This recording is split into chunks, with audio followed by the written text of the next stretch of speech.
जैसे कि हम लोगों ने पिछले एपिसोड में देखा, हमारा जो मेन प्रोटैगनिस्ट होता है वो उन गुंडों को उनकी औकात फिर बाद में दिखाई देता है और हमें पता चलता है कि हमारा जो हीरो है उसके पास कुछ स्पेशल पावर्स है। उसके बाद जो सॉन्ग क्वाई होती है उसके जो पापा होते हैं वो वहाँ पे आ जाते हैं और उसके बाद जो हमारे मेन प्रोटैगनिस्ट है और साथ में सॉन्ग क्वाई के पापा उन दोनों की बहुत सारी बातें होती हैं। और उसके बाद जो हमारा मेन प्रोटैगनिस्ट होता है वो ये फैसला कर लेता है कि सॉन्ग क्वाई भी उसी के साथ जाएगी एक सफर पे। और अब आगे एपिसोड की स्टार्टिंग में हमें दिखाया जाता है एक वेयर हाउस को जो कि सिटी में होता है। उसके बाद हमें उन्हीं गैंगस्टर्स का लीडर दिखाया जाता है जिसे असल में कोई और मार रहा होता है और वो बंदा बोल रहा होता है तुम लोगों ने अपनी गन भी वहीं पे छोड़ दी, आखिर क्या वजह है जिसके वजह से मैं तुम्हें यहाँ पे रखूँ अगर तुम लोग इतनी एक छोटी सी चीज भी नहीं कर सकते हो। उसके बाद वो जो गैंगस्टर्स का लीडर होता है वो कहता है मेरे मास्टर जो शेफ था वो कोई ऐसी ऑर्डिनरी पर्सन नहीं था बल्कि हमारा और उसका तो कोई मैच ही नहीं था। लेकिन तभी उस बंदे के मुंह पे कोई अपना पंचिंग बैग फेंक के मारता है और वो असल में कोई और नहीं बल्कि एक लड़की होती है। और वो जो लड़की होती है वो कहती है अगर वो कोई नॉर्मल बंदा नहीं था तो क्या वो मेरे से ज्यादा ताकतवर है। और हमें उस लड़की के बारे में बताया जाता है कि ये अंडरग्राउंड बॉक्सिंग की चैंपियन है लिल टीएनटीएन। और उसके बाद हमें सॉन्ग क्वाई को दिखाया जाता है जो कि रास्ते में जाते हुए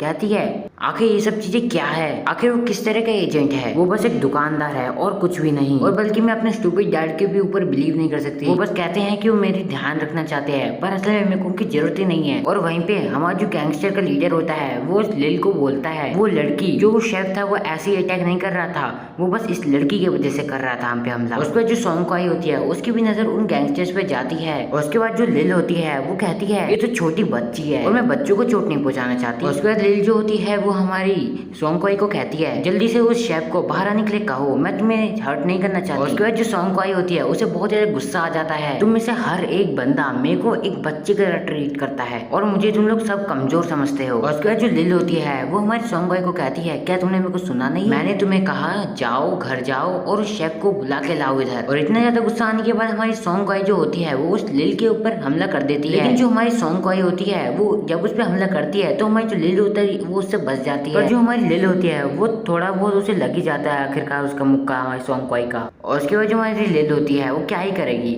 वो सीधे मारने लग जाती है हमारी सॉन्ग क्वाई को, उसका सारा जोश निकालने लग जाती है। और जो हमारी सॉन्ग क्वाई होती है वो तो बहुत ज्यादा दूर जाके गिर जाती है। और उसके बाद जो लिल होती है वो कहती है क्या तेरी मरने की इच्छा है, आखिर तेरी हिम्मत भी कैसे हुई मेरी शक्ल को निशाना बनाने की, मैं तेरी ऐसी की तैसी कर दूंगी। और उसके बाद जो हमारी सॉन्ग क्वाई होती है वो मन में सोचते हुए बोलती है ये कितनी ज्यादा स्ट्रॉन्ग है, मैं तो इसे कभी मार ही नहीं पाऊंगी, आखिर अब मैं क्या करूँ, डैड प्लीज मेरे को बचाइए। और उसके बाद जो लिल होती है वो दोबारा हमारी सॉन्ग क्वाई को मारने के लिए आ जाती है और वो कहती है मेरे को तुम्हारे जैसे लोग बिल्कुल भी पसंद नहीं है जो कि सोचते हैं कि तुम कितनी ज्यादा खूबसूरत हो। उसके बाद एक मर्द के पीछे छुप जाती है और अब से तुम अपनी शक्ल को गुड बाय कह सकती हो। और उसके बाद वो मुक्का मार देती है लेकिन बीच में हमारा जो शेफ होता है यानी कि हमारे मेन प्रोटैगनिस्ट वो आ जाता है। मुक्का लगता तो है लेकिन गलत जगह पे। उसके बाद जो हमारा शेफ होता है वो कहता है बस बहुत हुआ, तुम दोनों की दोनों लड़कियां बहुत ज्यादा क्रूल हो। और जो हमारा शेफ होता है फिर वो उस लड़की का हाथ दबाने लग जाता है। उस पर जो लिल होती है वो मन मन बोलती है ये बहुत ज्यादा दुख रहा है और मैं अपने हाथ भी बाहर नहीं निकाल पा रही हूँ,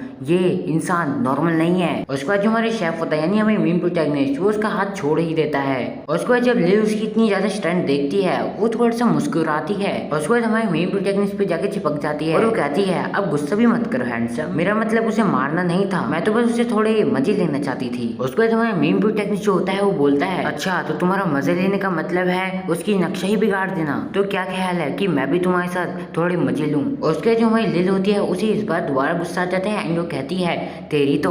और उसके बाद वो हमारे मेन प्रोटैगनिस्ट पे हमला कर देती है लेकिन जो हमारे मेन प्रोटैगनिस्ट होता है वो उसकी टांगों को रोक देता है, वो भी बहुत ज्यादा आसानी तरीके से। और जो हमारी लिल होती है वो कहती है मेरे को जाने दो, क्या तुम्हें पता नहीं है मैं फूड सिंह की मेंबर, अगर तुमने मेरे को कुछ भी किया तो तुम ड्रैगन सिटी से बाहर कभी नहीं निकल पाओगे। उसके बाद हमें मेन प्रोटैगनिस्ट जो होता है वो कहता है फूशिंग यही था ना, ठीक है मैं इसे आपसे याद रखूंगा इस नाम को। और उसके बाद जो हमारा मेन प्रोटैगनिस्ट होता है लिल को फेंक देता है और उसके बाद वो कहता है अब तुम लोग यहाँ से जा सकते हो। उसके बाद जो हमारा मेन प्रोटैगनिस्ट होता है वो हमारी सॉन्ग क्वाई के पास जाता है और कहता है क्या तुम ठीक हो। लेकिन जो हमारी सॉन्ग क्वाई होती है वो बोलती है किसने कहा था तेरे को यहाँ पे आने के लिए, आखिर मेरे डैड कहाँ है, मेरे को तेरी जरूरत नहीं है। उसके बाद जो हमारा मेन प्रोटैगनिस्ट होता है वो कहता है बिल्कुल भी हिलना मत। और उसके बाद वो कहता है एक बाहर की चोट है तो सबसे पहले हमें इसे ढकना होगा, उसके बाद मैं तुम्हें वापस शॉप में ले जाऊंगा। और उसके बाद वो ये भी कहता है अब से तुम मेरे साथ रहोगी और तुम्हें तुम्हारा रूम खुद साफ करना होगा। और उसके बाद जो हमारी सॉन्ग क्वाई होती है वो बोलती है तुम कह रहे हो कि मैं तुम्हारे साथ जाऊं? तुम अपने कमाने के लिए, तुम अपनी खुद की कमाई कमाते हो, उसके बाद अपने प्रॉब्लम से डील कर लेते हो, और फिर एकदम से जो हमारी सॉन्ग आई होती है वो एकदम से चिल्लाने लग जाती है। और फिर हमें दिखाया जाता है जो हमारी मेन प्रोटैगनिस्ट है उसने हमारी सॉन्ग को गोदी में उठा लिया है। और जो हमारी मेन प्रोटैगनिस्ट है वो कहता है, मैंने तुम्हारे डैड से प्रॉमिस किया है कि मैं तुम्हारी रिस्पॉन्सिबिलिटी उठाऊंगा, इससे पहले कि तुम आजाद हो मेरी साइड छोड़ने की कोशिश भी मत करना।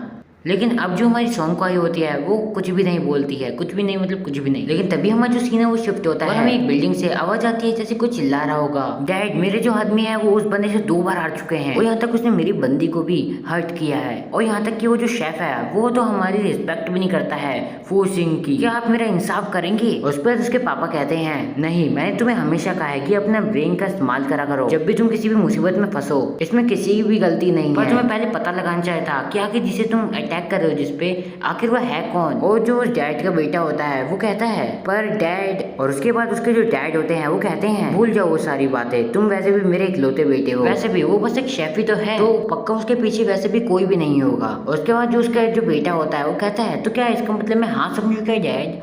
और उसके बाद उस बंदे के पापा कहते हैं, यहाँ पे इस कंपनी में जितने भी लोग हैं उनमें से तुम आधे ले जाओ। लेकिन एकदम से वहाँ पे लाइट चली जाती है। और उसके बाद उन गुंडों में से एक बंदा कहता है, क्या हुआ, लाइट चली गई क्या? और दूसरा बंदा कहता है, चिंता करने वाली कोई बात नहीं है, इमरजेंसी पावर सप्लाई को ऑन कर दो। और उसके बाद हम लोगों को एक बंदा दिखाया जाता है, वो भी आराम से मस्त जूते वूते पहने होते उसने, और जैसे ही वो लोग टॉर्च जलाते हैं तो उनमें से एक बंदा कहता है, देखो वहाँ पे कोई है। और उनमें से दूसरा बंदा कहता है, आखिर तुम कौन हो, नीचे आओ इधर।